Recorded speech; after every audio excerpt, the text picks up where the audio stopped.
India खुद अभी भी विकासशील देश है। हमारे खुद के डेवलपमेंट प्रोजेक्ट्स के लिए अक्सर ही फंड की कमी रहती है। फिर भी पिछले 10 वर्षों में भारत ने लगभग 50,000 करोड़ रुपए बजटीय ग्रांट और कुल मिलाकर लगभग 4 लाख करोड़ की अंतर्राष्ट्रीय विकास सहायता अलग अलग देशों को दी है। सोशल मीडिया की बहस में अक्सर ही सवाल उठाया जाता है कि इंडिया को यह ग्रांट देने की क्या जरूरत है। क्या ये इंडिया के किसी कॉर्पोरेट को वहां से कॉन्ट्रैक्ट दिलाने के लिए दिया जाता है? लेकिन बड़ा सवाल तो ये है कि क्या ये ग्रांट वास्तव में दान, चैरिटी है या भारत की फॉरेन पॉलिसी का इन्वेस्टमेंट है? और क्या इन्वेस्टमेंट का कोई मेजरेबल आरओआई भी है? जब भारत में स्वास्थ्य, शिक्षा, न्यायपालिका, रोजगार और इंफ्रास्ट्रक्चर जैसी चुनौतियां मौजूद हैं, तब विदेशों में पैसा खर्च करना कितना सही है? क्या ये खर्च है, निवेश है या कूटनीतिक रणनीति, या फिर सरकार का अपनी पब्लिसिटी और दुनिया के सामने आर्थिक ताकत दिखाने की एक कोशिश?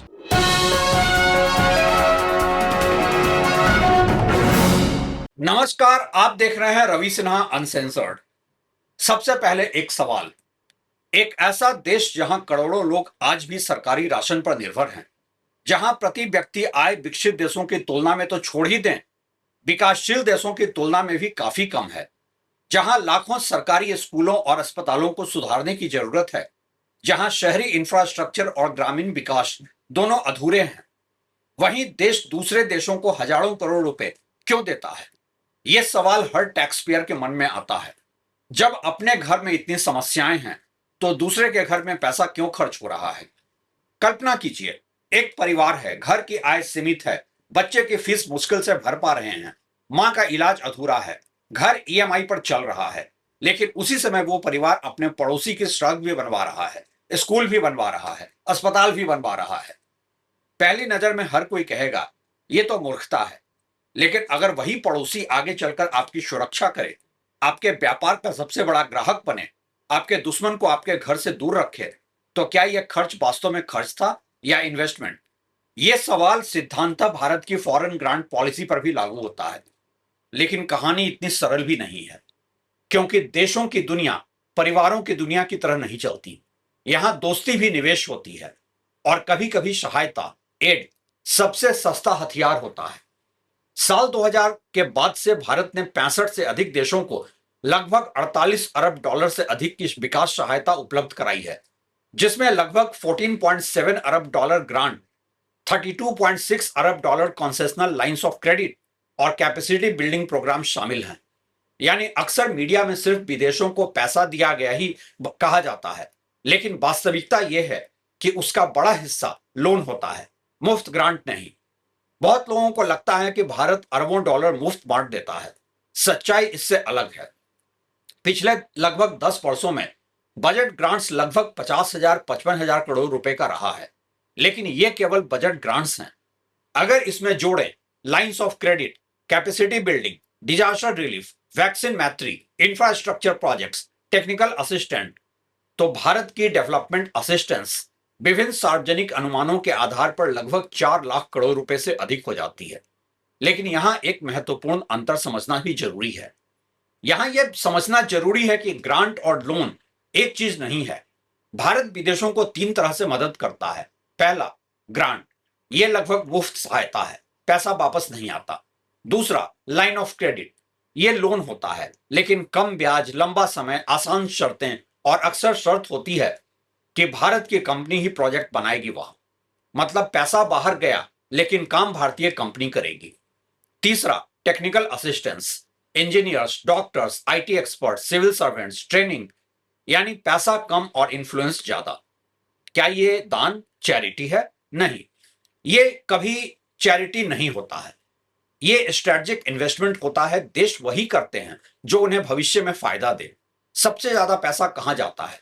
अगर इंडिया का बजट देखें तो पिछले 10-12 साल में जिन देशों को भारत से सहायता मिली, उसमें मुख्य हैं Bhutan, Nepal, Bangladesh, Maldives, Sri Lanka, Mauritius, Afghanistan, Myanmar, Mongolia, African countries, Latin America, central Asia. 2025-26 के बजट में भी भारत ने aid to countries lines of credit और ओवरसीज डेवलपमेंट पार्टनरशिप के लिए हजारों करोड़ का प्रावधान रखा। ध्यान दीजिए, इनमें से कोई भी देश अमेरिका नहीं है, कोई यूरोप नहीं है, सभी भारत के आसपास। यानी नेबरहुड फर्स्ट पॉलिसी। ऐसा क्यों? क्योंकि ज्योग्राफी बदल नहीं सकती, पड़ोसी देश बदले नहीं जा सकते। अगर पड़ोसी देश अस्थिर होंगे तो सबसे पहले असर भारत पर पड़ेगा। सबसे ज्यादा पैसा भूटान को क्यों मिला? क्योंकि भारत की बिजली सुरक्षा, हाइड्रो पावर, चाइना बॉर्डर सब भूटान से जुड़े हैं। भूटान में बनने वाले कई हाइड्रो प्रोजेक्ट भारत को बिजली उपलब्ध कराते हैं। इसलिए यह केवल ग्रांट नहीं, एनर्जी सिक्योरिटी का इन्वेस्टमेंट भी है। भूटान में यदि भारत का इन्फ्लुएंस कमजोर पड़े तो सिलीगुड़ी कॉरिडोर, चिकन स्नेक के पास रणनीतिक दबाव बढ़ सकता है। इसी तरह से नेपाल में पॉलिटिकल इंस्टेबिलिटी भारत को डायरेक्टली अफेक्ट करता है, क्योंकि भारत नेपाल सीमा लगभग 1750 किलोमीटर लंबी खुली सीमा है। अगर नेपाल आर्थिक रूप से अस्थिर होता है तो illegal migration, smuggling, Chinese influence, security risk सब बढ़ सकते हैं। इसलिए भारत भूटान के roads, railway, transmission lines, schools, hospitals सब में इन्वेस्ट करता है। श्रीलंका का 2022 का संकट याद ही होगा आपको। श्रीलंका लगभग दिवालिया हो गया। उस समय भारत ने fuel, medicine, food, credit lines, currency support, emergency assistant दी। क्यों? क्योंकि अगर भारत मदद नहीं करता तो चीन का प्रभाव और बढ़ सकता था। श्रीलंका के इकोनॉमिक कोलैप्स से रिफ्यूजीज, ट्रेड, सिक्योरिटी सब प्रभावित हो सकते थे। मालदीव को भी देखें, यदि वहां किसी भारत विरोधी शक्ति का सैन्य प्रभाव बढ़े तो भारत के समुद्री हित प्रभावित होंगे। मालदीव में भारत ने airports, harbour, housing, water projects, hospital, bridge, defence infrastructure सब में निवेश किया। क्यों? क्योंकि मालदीव हिंद महासागर के बीच स्थित है। यह केवल पर्यटन का देश नहीं बल्कि सी लेंस का रणनीतिक केंद्र है। भारत अफ्रीका में भी hospitals, agriculture, IT, skill development, power projects, water supply में निवेश करता है। यह चीन की तरह बड़े पैमाने पर ऋण जाल, डेट ट्रैप का मॉडल नहीं बल्कि विकास साझेदारी, डेवलपमेंट पार्टनरशिप के रूप में प्रोजेक्ट किया जाता है। लेकिन इसका कितना फायदा मिलता है देश को स्ट्रेटजी के तौर पे, यह अलग ही बहस का विषय है। कितने पड़ोसी देश आज खुलकर इंडिया के समर्थन में खड़े होते हैं, यह भी एक नजर देखने की जरूरत है। लेकिन समस्या यह है कि इंडिया का असली कंपटीशन है चाइना से। यही पूरी कहानी का सबसे निर्णायक मोड़ शुरू होता है। पिछले 15 वर्षों में चाइना ने belt and road initiatives, BRI के माध्यम से 100 से अधिक देशों में सैकड़ों अरब डॉलर निवेश किए। Port, road, railways, power plants, digital network सब में। भारत इसे केवल आर्थिक नहीं, स्ट्रेटेजिक चैलेंज मानता है। श्रीलंका की कहानी पर भी एक नजर डालें तो चीन ने हैम्बेंटोटा पोर्ट बनाया, लोन दिया, श्रीलंका चुका नहीं पाया। अंततः पोर्ट 99 साल के लीज पर चाइनीज कंपनी को चला गया। इस घटना ने भारत की स्ट्रेटेजिक कम्युनिटी को बहुत बड़ा मैसेज दिया। आर्थिक सहायता का असर सिर्फ अर्थव्यवस्था तक सीमित नहीं रहता, उसका असर सुरक्षा पर भी पड़ सकता है। मालदीव की पॉपुलेशन सिर्फ लगभग 5 लाख है, लेकिन लोकेशन हिंद महासागर, वर्ल्ड शिपिंग रूट्स, भारत के एनर्जी इंपोर्ट्स, नेवी, सिक्योरिटी, यानी देश छोटा लेकिन इंपॉर्टेंस बहुत बड़ा। भूटान पर भी अक्सर लोग सवाल पूछ देते हैं, भारत भूटान पर इतना खर्च क्यों करता है? सीधा जवाब है हाइड्रो पावर। भारत ने भूटान में हाइड्रो प्रोजेक्ट्स बनाए, इलेक्ट्रिसिटी बनी, भूटान ने भारत को बेची, दोनों को फायदा। इसे केवल ग्रांट कहकर खारिज कर देना पूरी तस्वीर नहीं होगी। मॉरिशस की भी पॉपुलेशन छोटी है, लेकिन Indian ocean, financial centre, Indian diaspora, maritime security, Africa gateway सब कुछ जुड़ा हुआ है। नेपाल केवल पड़ोसी देश नहीं इंडिया के लिहाज से। Open border, employment, water, hydro power, security, migration, धार्मिक संबंध, यानी नेपाल में स्टेबिलिटी भारत के लिए डोमेस्टिक इशू भी है। क्या इस तरह के इकोनॉमिक कोऑपरेशन से व्यापार बढ़ता है? हां, जब भारत रोड बनाए, पावर प्लांट बनाए, पोर्ट बनाए तो आगे Indian companies, Indian cement, Indian steel, Indian machinery, Indian consultants, Indian engineers भी जाते हैं वहां, यानी एड एक्सपोर्ट बन जाती है। सॉफ्ट पावर के तौर पर देखें तो हॉलीवुड अमेरिका का सॉफ्ट पावर है, एनिमी जापान का, के पॉप कोरिया का। भारत का सॉफ्ट पावर क्या है? Development partnership, scholarship, ITEC training, medical diplomacy, vaccine Maitri, digital public infrastructure, ये सब सॉफ्ट पावर है। वैक्सीन मैत्री के तहत कोविड के दौरान भारत ने 100 से अधिक देशों को वैक्सीन भेजी। इससे भारत का कितना नुकसान हुआ, ये एक अलग बहस का विषय है। आलोचनाएं बहुत हुई क्योंकि उस समय घरेलू टीकाकरण की जरूरतें ज्यादा थी, लेकिन समर्थकों का तर्क था कि इससे भारत की वैश्विक विश्वसनीयता और फार्मा क्षमता की पहचान मजबूत हुई। यानी विदेश नीति में अक्सर तत्काल घरेलू लागत और दीर्घकालिक रणनीति लाभ के बीच संतुलन बनाना पड़ता है। यह और बात है कि इंडिया का फार्मा एक्सपोर्ट कोविड के बाद वैसे नहीं बढ़ा जैसे कि वैक्सीन मैत्री के समय बताया जा रहा था। फिर इंडिया इतना सब क्यों कर रहा है? सरकार के अनुसार इसके 5 बड़े कारण हैं। पहला, स्ट्रेटेजिक इन्फ्लुएंस। अगर भारत मदद नहीं करेगा तो चाइना करेगा। दूसरा, ट्रेड। आज मदद तो कल व्यापार। तीसरा, सिक्योरिटी। नेवर स्टेबल होंगे तो बॉर्डर सुरक्षित रहेगा। चौथा, डिप्लोमेसी। यूएन में voting, international support, global south leadership. पांचवा, Indian companies influence. Lines of credit के कई प्रोजेक्ट भारतीय कंपनियों, इंजीनियरों और उपकरणों के माध्यम से पूरे होते हैं, जिससे घरेलू उद्योग को भी काम मिलता है। सवाल यह भी उठता है कि इंडिया के ओवरसीज ग्रांट और लाइन ऑफ क्रेडिट के आरओआई, रिटर्न ऑन इन्वेस्टमेंट को कैसे मापा जाए? अब यह बहुत ही मुश्किल सवाल है क्योंकि आरओआई हमेशा डायरेक्ट प्रॉफिट में नहीं होता। यह हो सकता है UN vote, diplomatic support, trade agreement, military access, intelligence cooperation, maritime security, Indian companies को कॉन्ट्रैक्ट, रीजनल स्टेबिलिटी।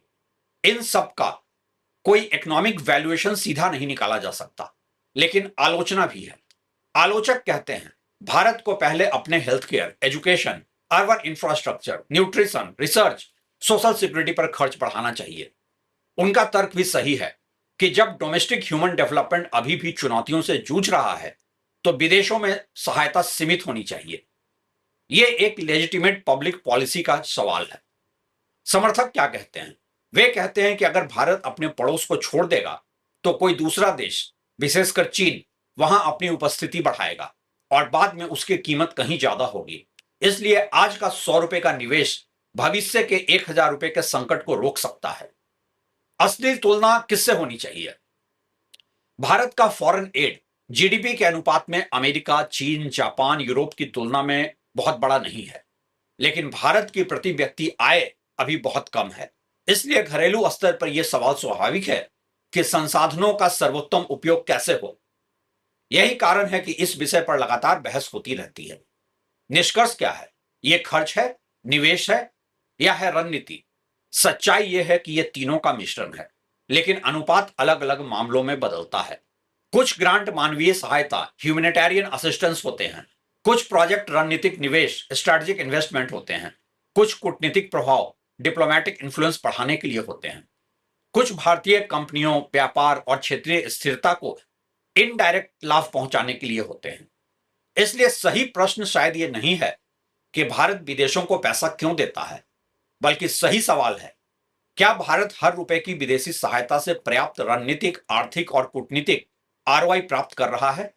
और अगर नहीं तो कहां है फेलियर? किसी भी विकासशील देश के लिए यही वो कसौटी है जिस पर उसकी विदेशी सहायता नीति का मूल्यांकन किया जाना चाहिए।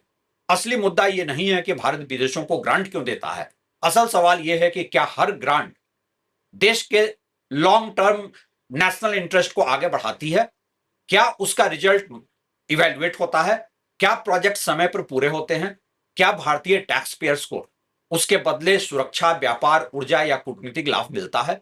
अगर जवाब हां है तो यह खर्च नहीं, स्ट्रेटेजिक इन्वेस्टमेंट है। अगर जवाब नहीं है तो टैक्स पेयर को जवाबदेही मांगने का पूरा अधिकार है। यह सच है कि एक समय था भारत दुनिया से सहायता लेता था। आज भारत सहायता देने वाले देशों में शामिल है, लेकिन किसी भी लोकतंत्र में सिर्फ यह पूछना पर्याप्त नहीं कि कितना पैसा दिया, बल्कि यह भी पूछना चाहिए उस पैसे से इंडिया को मिला क्या। क्योंकि विदेश नीति में सबसे महंगा सौदा वो नहीं होता जिसमें पैसा खर्च हो जाए। सबसे महंगा सौदा वो होता है जिसमें पैसा भी चला जाए और राष्ट्रीय हित भी ना मिले। क्या आपको नहीं लगता ऐसा? आप अपनी राय हमसे जरूर शेयर करें। शुक्रिया।